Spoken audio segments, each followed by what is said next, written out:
Hey everyone, I have an exciting show for you today. I have a brand new guest that I have a feeling will be a returning guest. Let's welcome Matt to the show. How you doing, buddy? They're doing great, Mike. Good to spend time with you and your viewers. Yeah, Excited for it. this is going to be fun. So why don't you introduce yourself, Matt, to the audience, who you are, where you invest, what you do, and we're going to talk about our 20-year journey together. This is going to be fun. And we'll do it all in about 15 minutes. There you Fantastic. go. Simple. So my name's Matt Hawkins. I own 60 rental units just north of Boston, actually in the lovely state of New Hampshire. So just across the border. So we get a lot of folks that work here and then go to what we call Silicon Alley, not Valley, but Silicon Alley. Okay. Kind of that Burlington area where there's a lot of tech companies. That's where their East Coast focus is. But primarily have spent my time on student housing. Done a lot with students because we're close to the University of New Hampshire. They're in Durham. Go Wildcats. And so it's been a big thing for us for a long time. Like you said, we've been doing this for over 20 years and thought we'd seen it all until 2020. Yeah, dude, this is going to be fun. It's not often I get to talk with somebody who's been doing it 20 years. And 20 is an interesting mark because that means we started before the last crash, right? That's right. That's why I love your stuff, is because a single tear rolls down my cheek, when we're kind of going through that. And it's like, yeah, remember 06, man, that was crazy. And then remember 07. Yeah, that was nuts for a whole different reason. And then 08 was horrible. And, we were a couple of the guys that made it through. Right. And I think your business is much stronger for having made it through. Mine certainly is. Yeah, no doubt. You and I were buying in 9, 10, and 11 when banks were like, you're not calling for a short sale. No, I want to buy some of those. Yeah. Of all the years, people want to talk about the best year of investing. It was, at least in my market, it was 2010. It was, they were everywhere. I mean, you didn't even have to look. I was literally bending down and saying, hey, this is $100 bill. It's not enough. I want, I'd rather have $200 bills, right? Or gold bricks or whatever you want to call it. But we'll get to 2010 in a minute. Why don't we go back? Do you remember your first investment? What year that was? I do. It was 01. Okay. Or 2000, 2001. It was close. I can't remember if it was, because I think it was winter of 2000 or bled into 01. Okay. But remember that first thing. And it was, I was house hacking. I was living with some buddies. I was the hacky, not the hacker. Oh, okay. So you were a bedroom. You were. Yes, I was the bed. Yeah, I was a bedroom. Yep. Okay. Yep. So one of my buddies had gotten out alive from college. And so he was able to put together enough money. It was just, we were just kind of hardworking beasts of boys at that point. And he put together that deal, got the house done, and did some rehab on it to make it livable because it wasn't really there previously.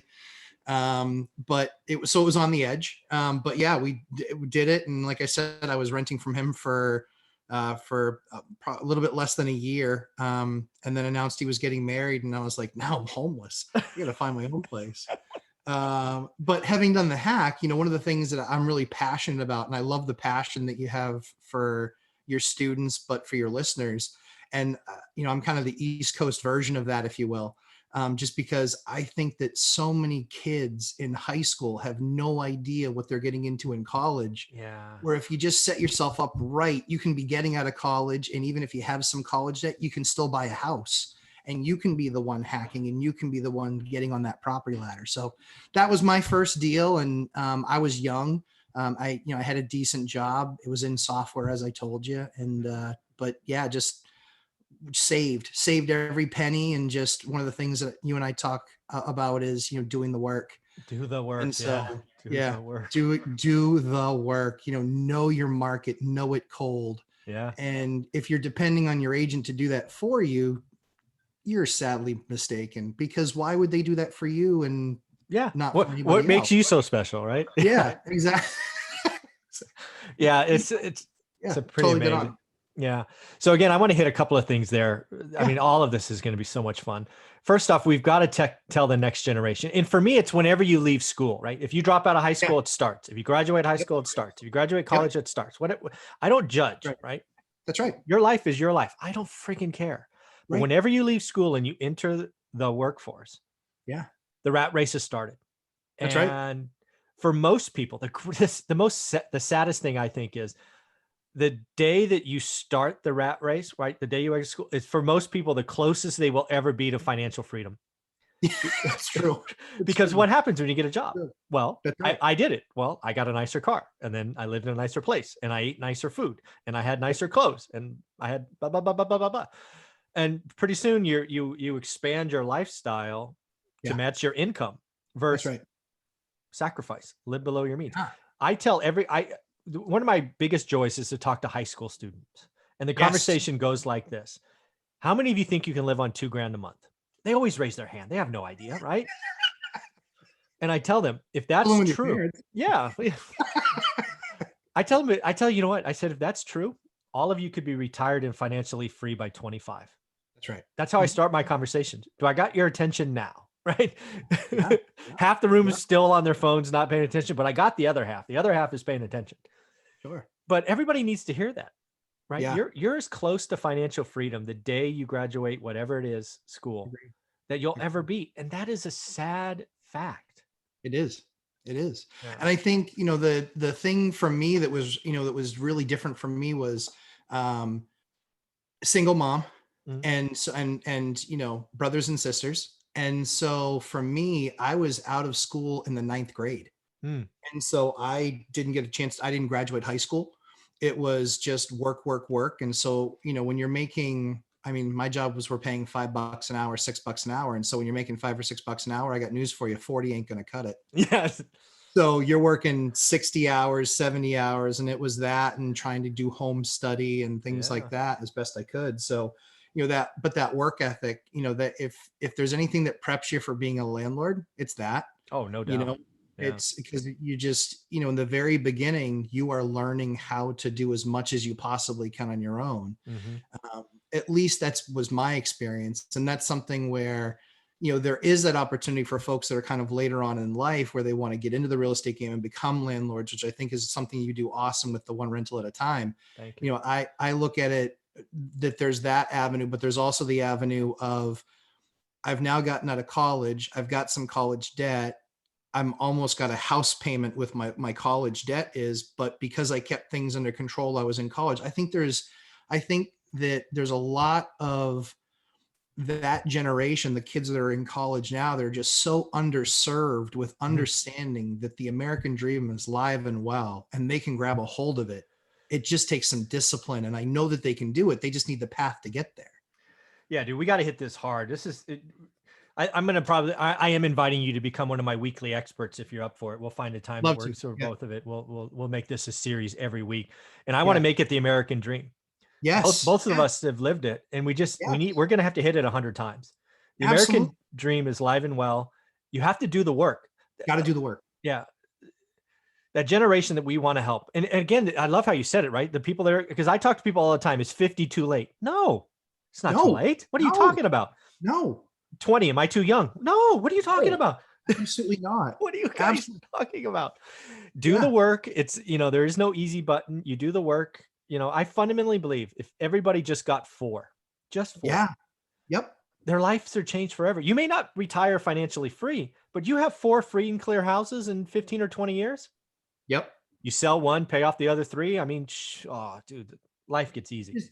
Well, they're going to retire with a lot more money from that 90% of the time than they will from their normal job. Oh, without question. So much more money and so much more freedom, and being able to tell your kids you can go to whatever college you want, or be able to even, let's get crazy, Mike, let's buy a second home, in a desirable area, right, where we can spend more time with family. And so it's something that's just so near and dear to my heart, because I struggled at that age to find mentors. I was 22, I think, or when I bought my first, 22, 23. Yeah. And there was no one there telling me anything. And, to agents, I was a bother. Right.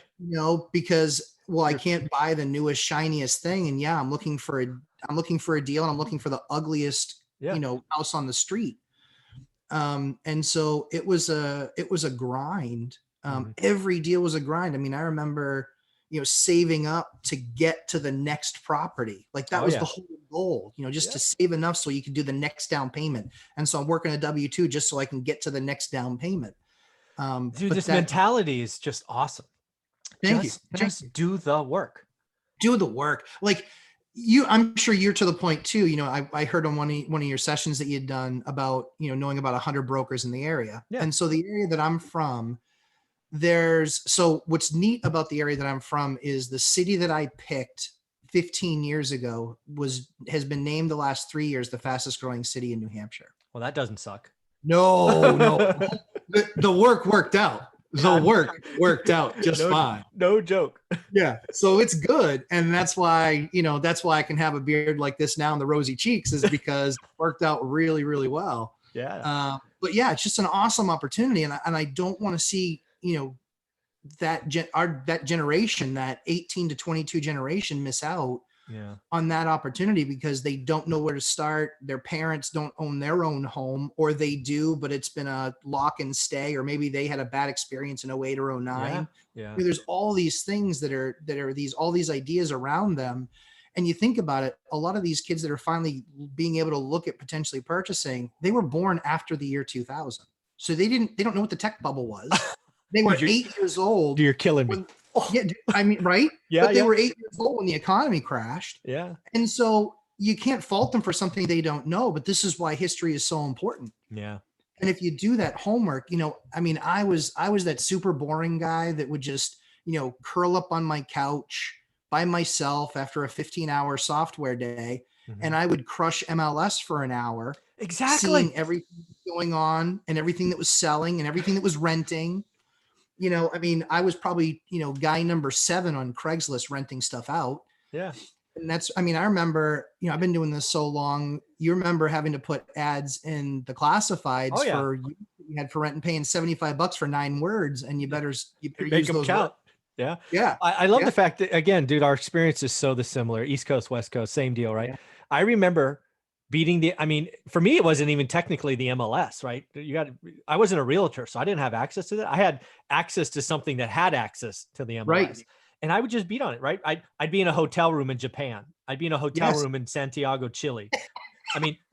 Wherever I had internet, dude, I wasn't going out to dinner or bars with my friends in foreign countries. I was trying to learn the market so that my family could be better off in the future. I did the work. And people, folks, I don't know, it's simple. I don't know how to say it, but if you do the work, it's straightforward. Yeah, it's simple. It is. It's straightforward.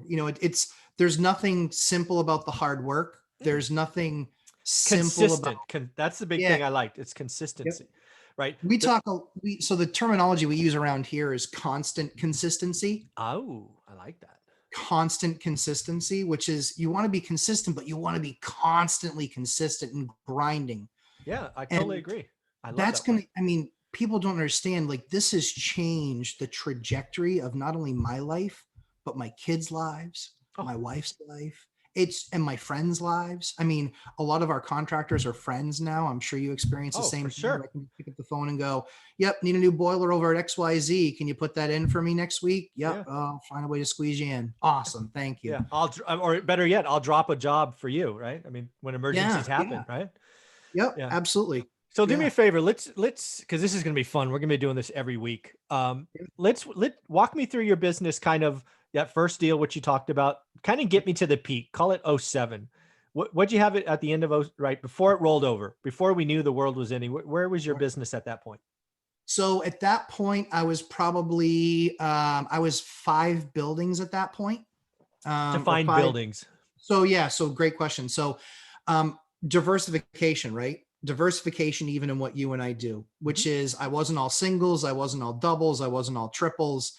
But because I was new in the business, no one was giving me a commercial loan, and if they looked at me and said, sure, 25% down, I'd say, yeah, I'll see you in 3 years. And so it was kind of interesting for us. For me, it was single family, and then a triplex, and then another triplex, and then a single family. I think that was right. That was basically all up until 07. So it was a single, tri, single. We had the same units. I had 8 units at the peak. Okay. Nice. Mine were 6 singles and a duplex, and my duplex really was 2 singles, right? They were like, Nice. it was a big lot, house there, house there. Nobody knew they were one lot, but Yeah. but that is a duplex. Yep. So how was your debt structure? Were you doing funny loans, 2 and 28s or 30-year I fixed? wish. No, I wasn't that savvy. I was doing the real life no liar loan. No, I wasn't able to be a ninja. Full But it's doc? yeah, I was like full doc, and and they're like, well, you're gonna need 20% down. It's like, whoa, okay. See, Why are all my 6 friends months. getting these Yeah. 0% down with piggybacked HELOCs, and I'm coming to the table with 20 points? This Yeah. doesn't make any sense to me. Yeah. But those were the deals that I was doing, and so they were nice because they were full doc. But honestly, that's probably partially what kept me out of any foreclosure. Oh, it's absolutely what kept me out. I did, I think I did 2. So I did all fixed rate loans, all 30-year. Yep.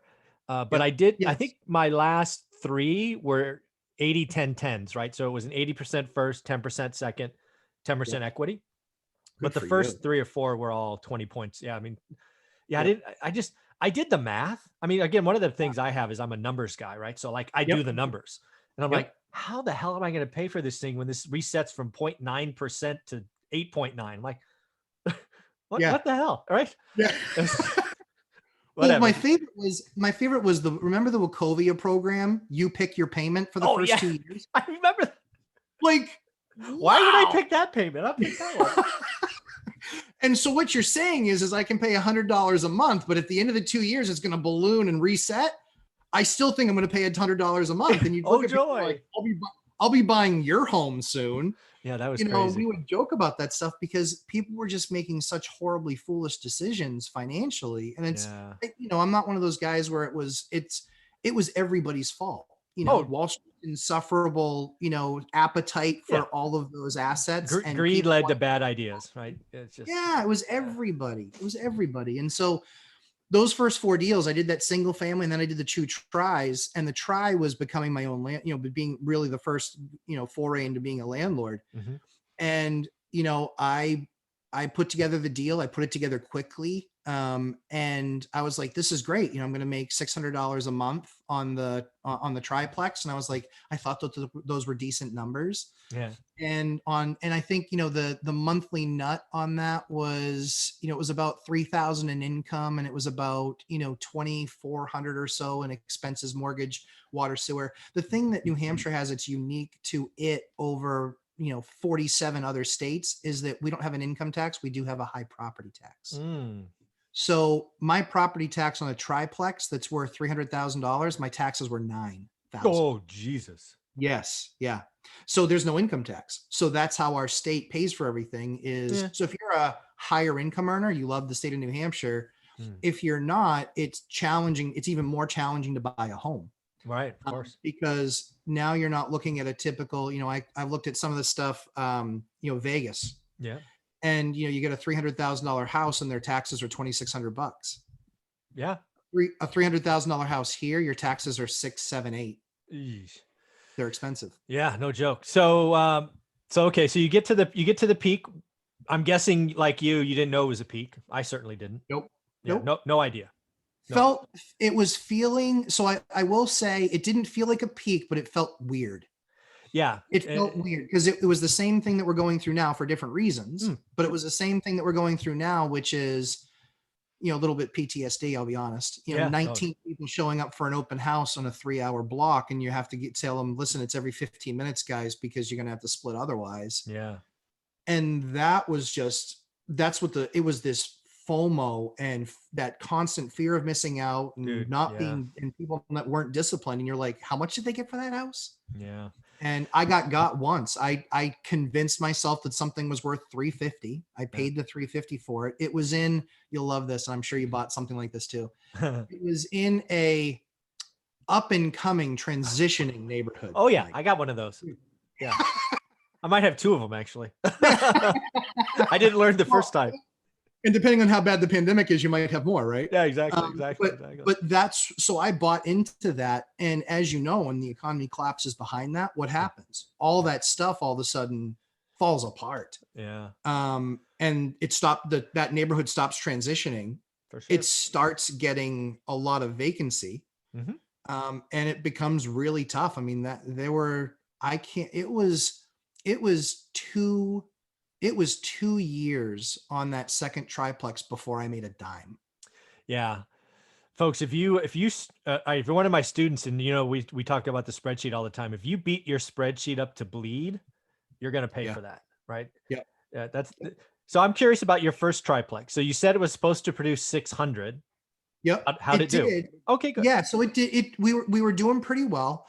And then when that economy went boom, and there was a lot of joblessness. New Hampshire's always, kind of top 10 for low unemployment. So that's always good for us. The downside is that there's also, depending on where you are in the cycle, there can be a lot of new product on the market too. And so it was just a weird time, but it was tough getting good tenants. I had to drop my criteria for what I was getting in for tenants and just kind of be like, you know what, they're in a tough place. I'm in a tough spot. Maybe we can just work and do this together and hopefully make it through this together. And so, then, and then it was just then maintenance and things like that. And then just like anything goes in a building like that, maintenance starts to happen. Starts to add up. Yeah. So I'm curious. So the market rolls over. Obviously you kept those 8 units. Do you still have those 8, like they're part of your 60, or did you 1031, or what's going on? So, I love the 1031. God bless that. It's a beautiful. So I have, what's really funny is that in 2019, when I thought it was the top, in 2019, I exited 3 out of the 4 buildings. So I exited, and it's to this day, those are still the only 3 income properties I've ever sold. So again, you sold, not exchanged. I did. I sold. Yeah. Because it was, I sold some stuff in 19 as well. Yeah. So but the crazy thing was, so one of them was, so I paid, I'm like, I love transparency. Like that's my big thing with watching any of the channels that I watch, is I want to know the numbers, because I don't want anybody hiding behind anything. And so I'm just a really transparent guy, and most people say too much information. But when I bought for 349 for that 3 unit, that second one that I bought, and I bought that for 349, I think I ended up closing on that at 312. And that was 14 years after I bought it. So I still had a net loss of over 10% on the value of that property. Wow. Even 13 or 14 years after I bought it, because that neighborhood never finished transitioning. So that would be the second triplex you were referring to. That got you. Yeah. The first one ended up being a wash, but one of the beauties of this, and this is where even just being in the market, you can still come out smelling like a rose. Yeah. Which is 13, 14 years later, I'd done what? I'd paid down those mortgages over those 14 years. Yeah. Yeah. I still walked with a really nice sizable check. It wasn't profit. That's why I didn't 1031, was because there was, of course. Yeah. Why you don't do a 1031 if there's no profit. Yeah, absolutely. Yeah. I was lucky enough to not have to write a check at the table. Right. Yeah. But I still walked with nice sized checks, honestly, walking away from both of those properties. For sure. And that's why I wanted to just kind of get a fresh restart, was because I saw 19, which I believe there was going to be a correction. Yep. We saw that correction, but then the government jumped in and stopped that correction. Yeah. And then COVID happens, 3 months later. Yeah. Don't bet against the Fed. It's funny. I love being transparent as well. And again, I tell people to look this house up. It's the first house I bought. It's 1818 Norris Drive East, 93703. Look that up on Zillow. So I buy it for 107. And one thing different than you is I didn't hold what I had at the peak. What I was doing, because I was trying to buy the 9th house, right? Because all I ever knew was a house, right? I only lived in a house. I only want to buy a house. And then, one old time investor tapped me on the shoulder one time and said, "You idiot, go look at apartments." I'm like, I can't afford an apartment. I'm not a millionaire. What the hell? He's like, "Oh, Michael, you'll be okay. Yeah. Go look at 5 to 20 units." So I did 1031 exchanges. So the reason I bring up Norris Drive is I bought it for 107. I sold it for 264 3 years later. 3 years. Wow. Hello, California.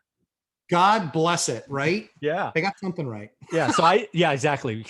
The good thing is I did that not only once, I did that 7 times. So I went from 8 doors to 80 doors in about 13 months, no new capital. Yeah. Unreal. 1031, I am a huge fan. Yes. And I own all of those still today. I think I might have sold one of the buildings, but all the other I still own. That's awesome. Yeah, for us, it was, so we didn't get the extreme peaks that you guys got. You know, like some stuff in Vegas was 3x. Yeah. You know, I remember looking in Vegas, and it was, you know, stuff in the MGM Grand, the 2-bedroom units, they were selling for $1 million, $1.1 million in the peak, 06, 07. And then in 09, you could buy that same unit for 350. And New Hampshire and even Northern Mass, you know, we didn't see that kind of volatility, which is what goes up must come down, but what swings left must also swing back right, that pendulum effect. Sure. And so because we weren't so extreme, it was good from the perspective when people were taking hits, they were taking hits of 30%. Right. But no one was taking hits of, here's the sad fact. The person that bought it for 264, so the good news is it eventually goes to 300. So they're sitting on 10% gain. Good. But he didn't sell. He ends up losing it, and it retrades at 75. Oh, wow. Yeah. We didn't see a lot of that here. Yeah. You know, we sadly, but not sadly, you know, because it's like I never root for another investor to kind of lose what they did, but there were a lot of people that were, you know, lying on paperwork, and quite frankly, the loans were, that's the biggest difference between 2020 and 08. That's right. It's the loan product. People don't appreciate how toxic that loan was. Yeah. It guaranteed failure.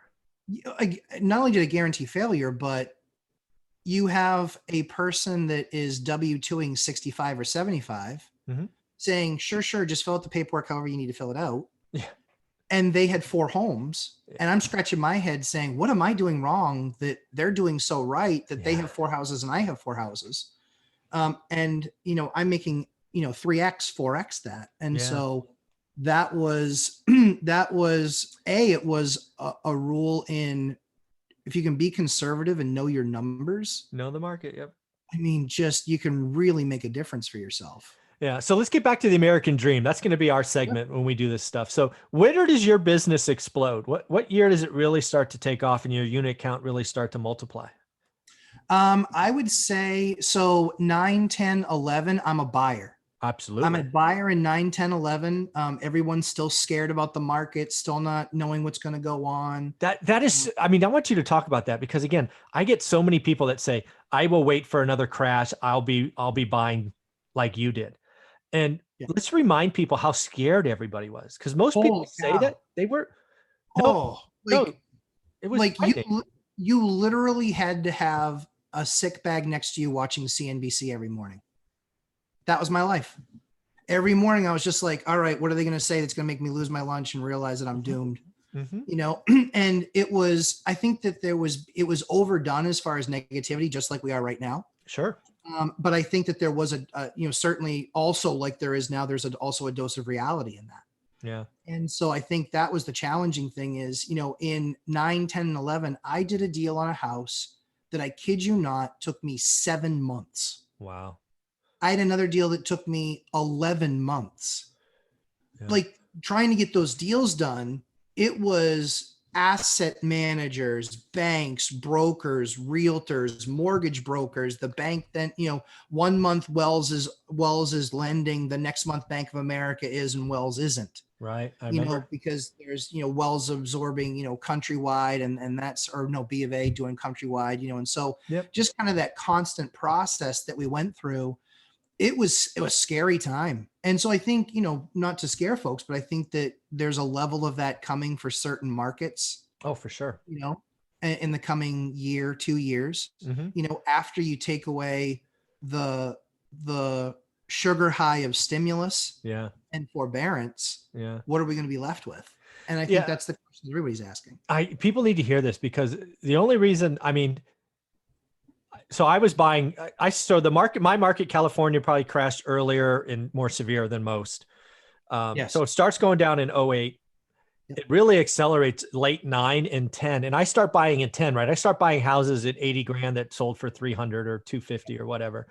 But let's be clear, they go all the way down to 40 grand, right? Yeah. And by the way, the cheapest house I bought was 28 grand. And this is a house on a lot, right? A city lot. Like, anyways. City water sewer? Yeah, everything done. It was just trashed. I mean, it's just homeless broke in. It's just ugly. But anyways, that's easy to fix. So again, the problem that people need to realize is it was frightening. And the only reason I was confident is because I did the work. I had no qualms. I mean, could I have told you where the bottom was? No. I mean, I started buying at 80. So, 80 to 28, there's a big difference. But I didn't know where the bottom was. And then out of nowhere in my market, Wall Street changed the game. Yep. And they started buying everything sight unseen at list. Yep. Game over. It's interesting. So that didn't happen here. And so our recovery was much more tepid. It was much slower. Okay. So because that just didn't, I mean, at that time in the city and the surrounding cities that I'm in, the inventory I'm a big duplex guy. Okay. Love duplexes because you can buy them with the same loan you can a single family home. Absolutely. And it instantly is bringing you equity day one and income day one, excuse me. And so I love duplexes. Yeah. And so what was interesting about it was typically in towns where you would see an inventory of, 30 or 40 when it was booming, or 20 and 30 when it was booming, all of a sudden over the course of a couple of months or longer than that, probably 6 months, all of a sudden there were 100. Yeah. Triple supply. Yeah. And at that point, I would call a broker and they would giggle because they're like, you really want to see this thing? Yes. It had the copper stolen of it. Don't care. Let me see. Yeah. And so I bought some, much like you, I bought some real garbage. Yeah. But worked on it, gutted it, redid it, made it amazing. And yeah. How are those properties now from your portfolio that you bought in 9, 10, and 11? Doubled or tripled, right? Oh, dude, I mean, a couple of them are 10X. Oh, 10. We don't 10, have 8 to 10X. Yeah. Let me think. Wow. I would conservatively say everything is 6X.